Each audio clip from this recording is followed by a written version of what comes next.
ભરૂચ મનરેગા કૌભાંડમાં તપાસ તેજ કરવામાં આવી છે। પોલીસની ટીમ તપાસ માટે વેરાવળ ખાતે પહોંચી। હીરા જોટવા અને કોન્ટ્રાક્ટરની એજન્સીઓમાં તપાસનો ધમધમાટ શરૂ કરાયો છે। આર્થિક વ્યવહાર અંગે પણ પોલીસે તપાસ હાથ ધરી છે। આરોપીઓની સાંઠગાંઠ શોધવા માટે દસ્તાવેજોની શોધખોળ કરવામાં આવી રહી છે। કેસમાં હીરા જોટવા અને તેમના પુત્ર દિગ્વિજય સહિતના 6 લોકો હાલ રિમાન્ડ પર છે।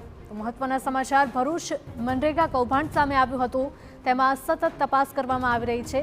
આ જ મુદ્દે વધુ વિગતો સાથે અમારા સંવાદદાતા અંકિત જોડાયા છે। અંકિત, ભરૂચમાં મનરેગા કૌભાંડ ઝડપાયું હતું, જેમાં તપાસ કરવામાં આવી રહી છે અને તેને જ લઈને પોલીસની ટીમ વેરાવળ પહોંચી। જી હિરલ, ખાસ કરીને જોવામાં આવે તો આ તબક્કો હાલમાં રિમાન્ડનો અંતિમ તબક્કો છે। છેલ્લા એકાદ દિવસમાં હવે તેમને કોર્ટમાં રજૂ કરી અને ફર્ધર રિમાન્ડની પણ માંગણી કરવામાં આવી શકે છે।